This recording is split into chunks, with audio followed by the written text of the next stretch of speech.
मनीषा जी, आपसे बात शुरू करूंगा, फिर राजनीतिक मित्रों के पास जाऊंगा।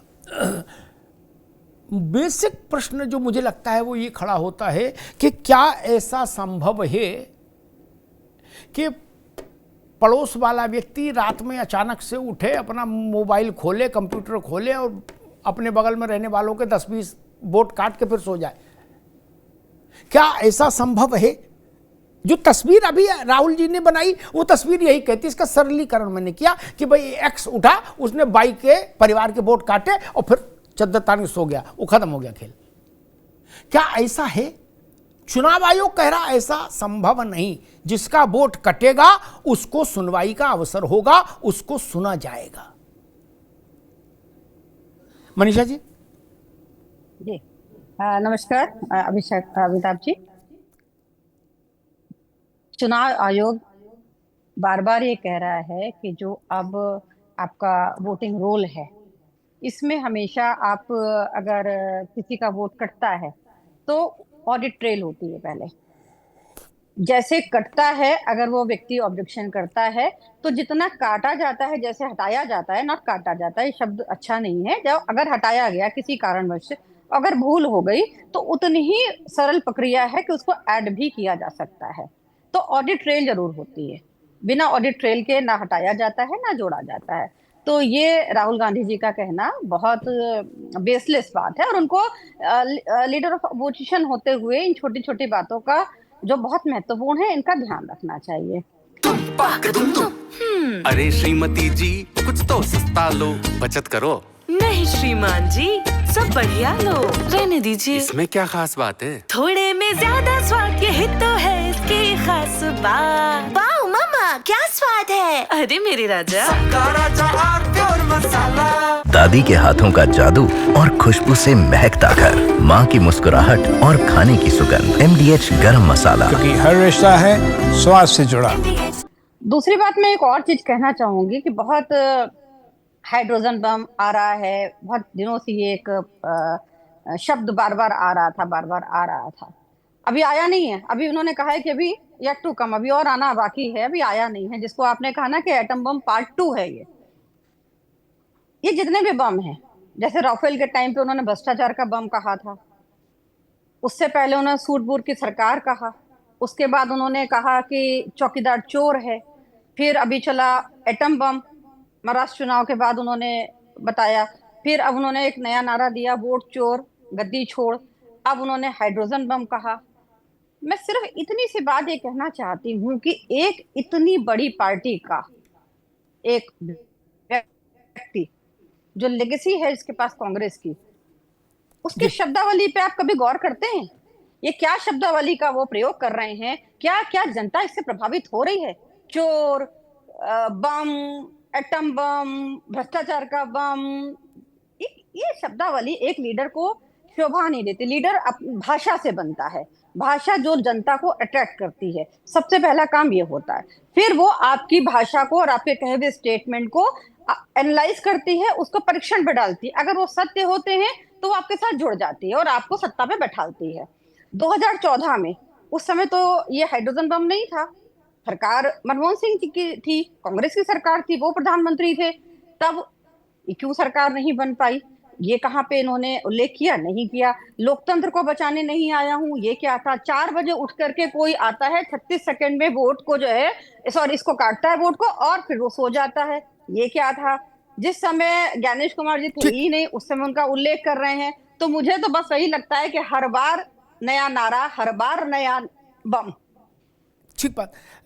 जनता ने दिए वोट पर उनके निकले कम, कभी चोर, कभी वोट, कभी मोहब्बत की दुकान, पर नतीजा वही, खाली हाथ, टूटा हुए अरमान। गौरव जैन जी, मूल विषय ये है कि बाकी तो सबके कहने की शैली है, लेकिन मूल विषय जो जनता के लिए वो ये, क्या ऐसा संभव है कि रामलाल का वोट अपने मोबाइल से श्यामलाल काट दे और मोबाइल अंदर रख ले छुपा के?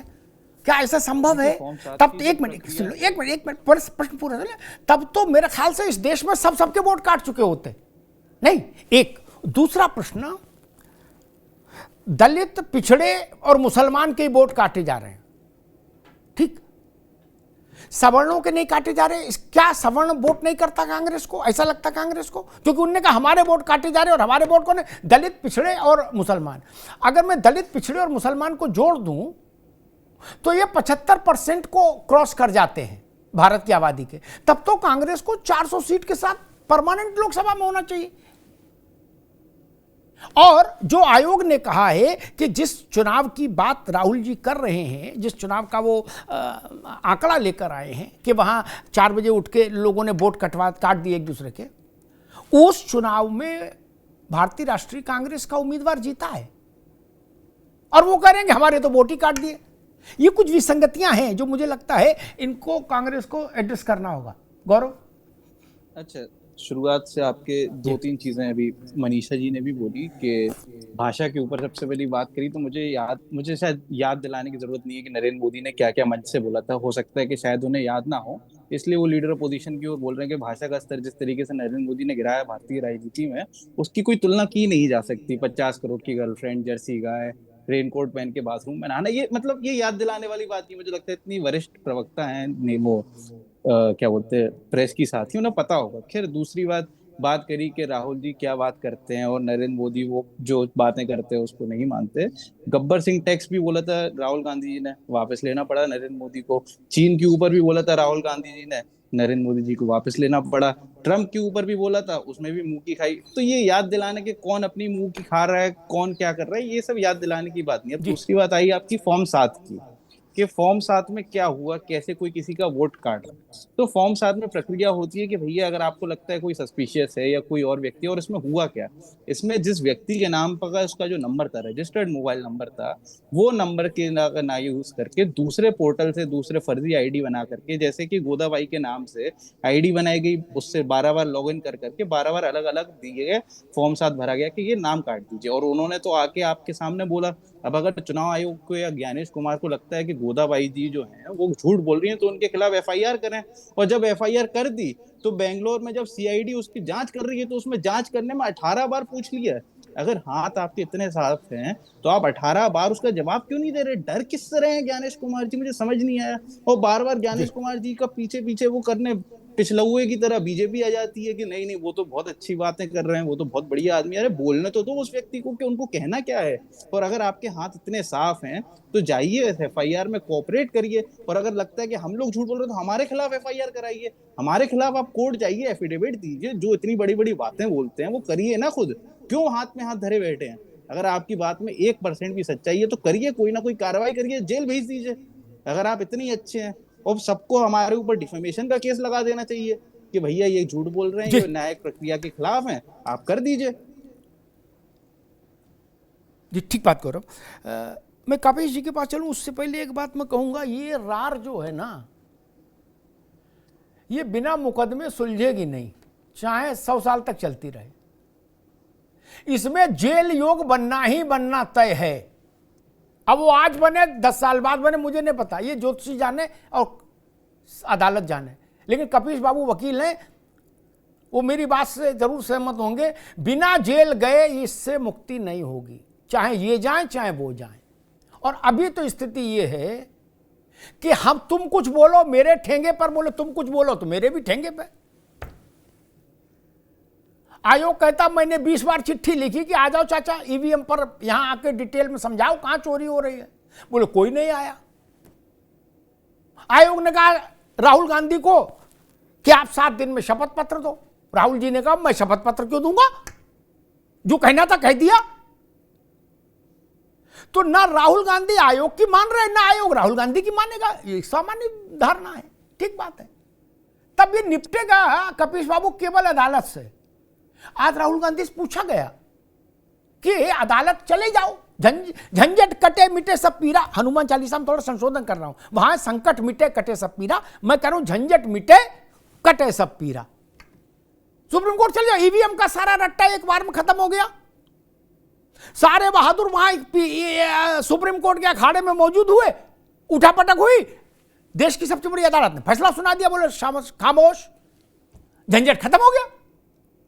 ऐसे ही ये वोट का कि पड़ोसी ने रात में 4 बजे जग के 32 सेकंड में 82 वोट काट दिए, इसका भी मामला वहीं फरियाया जाएगा। कपिल जी, क्योंकि राहुल गांधी को आयोग कुछ कहेगा वो उसका उत्तर नहीं देंगे, और आयोग को राहुल गांधी बोलेंगे तो वो भी उत्तर नहीं देंगे, और प्रेस कॉन्फ्रेंस ठोके रहो दोनों लोग। सोमवार को ये करे, मंगल को तुम करो, चलने दो। लेकिन अगर समाधान चाहिए तो कांग्रेस को आयोग वहां चले जाना चाहिए कि झूठ बोल रहा आयोग। कपिल जी, देखिए अमिताभ जी, एक बात बहुत स्पष्ट है, और मैं शुरू से जो आप लोगों ने बीच बीच में चीजें कही उनको लेकर के साथ चलूंगा। इस देश के संविधान से हर कोई व्यक्ति बंधा हुआ है, और इस देश के लोकतंत्र को बचाने के लिए सबकी आवश्यकता है। हाँ, कार्य अलग अलग है। मतदाता अपने मत का दान करके लोकतंत्र को बचाता है, और जिसको जिताता है वो भी लोकतंत्र के लिए ही, अपनी जनप्रतिनिधि अपनी जनता के लिए काम करता है। राहुल जी ने एक बात बहुत सीधी और साफ कही है। केशवानंद भारती बनाम भारत संघ के बाद में माननीय सुप्रीम कोर्ट का जो संवैधानिक पीठ का जजमेंट है, उसमें स्पष्ट कहा गया है कि संविधान की अभिरक्षा की जिम्मेदारी सुप्रीम कोर्ट के ऊपर है, लेकिन लोकतंत्र को बचाने की जिम्मेदारी हमारी संवैधानिक संस्थाएं और सरकार को है। और विपक्ष को लोकतंत्र लूट रहा हो तो आवाज उठाने के लिए जरूर उसके पास शक्ति है, क्योंकि बाकी क्रियान्वयन करने की शक्ति नहीं। और अमिताभ या तो मूर्धन्य पत्रकार हैं, ये बात तो राहुल गांधी ने सही कही। और मैं दूसरी बात अब कह दूं, अरे हम तो पहले से इस बात को कह रही है समाजवादी पार्टी कि धर्म और जाति देख करके ड्यूटी लगाई जा रही है चुनाव की। धर्म और जाति देख करके वोट बनाया जा रहा है, वोट काटा जा रहा है। और हम लोगों ने तो 18,000 एफिडेविट भी दिए। तो चक्कर इस बात का है कि जब हमसे मांगा गया और हमने दिया तो आज तक कोई उसकी आख्या नहीं आई। अब तीसरी बात कह दूं, जो राहुल गांधी जी आरोप लगा रहे हैं वो निराधार कहीं से नहीं है, क्योंकि विद एविडेंस लगा रहे हैं, साक्ष्य के साथ। लेकिन चुनाव आयोग जो पत्रकार वार्ता कर रहा है उसमें तो कोई एविडेंस नहीं। और आप स्वयं बताइए, मैं तो चूंकि एडवोकेट भी हूं तो एविडेंसेस को जानता हूं कि कब और कैसे रखा जाता है। भारतीय साक्ष्य अधिनियम क्या कहता है? जब हमने ही आपको सारे कागज दिए हैं तो उस पर आप हमसे शपथ पत्र मांगिएगा महाराज। जब आपके ही कागज है तो आप देंगे कि हम देंगे? और इसमें चुनाव आयोग भाग क्यों रहा है? अगर सीआईडी की जांच में 18 पत्र लिखे गए हैं तो चुनाव आयोग कह दे कि हमें 18 नहीं मिले, 2 मिले, 4 मिले, 6 मिले या नहीं मिले। सीआईडी की जांच एक एजेंसी की जांच है, उस एजेंसी के जांच को आप जवाब ठीक कपिल बाबू जी, चुनाव आयोग है संवैधानिक संस्था, तो इसके मतलब क्या? आप कानून के दायरे में नहीं आते। ठीक, आप कानून का की धज्जियां रत्नाकर सिंह के पास। ठीक है कपिल भाई, मैं दोबारा आता हूँ। अरे श्रीमती जी कुछ तो सस्ता लो, बचत करो। नहीं श्रीमान जी, सब बढ़िया लो, रहने दीजिए। इसमें क्या खास बात है? थोड़े में ज्यादा स्वाद, यही तो है इसकी खास बात। वाह मम्मा, क्या स्वाद है। अरे मेरे राजा,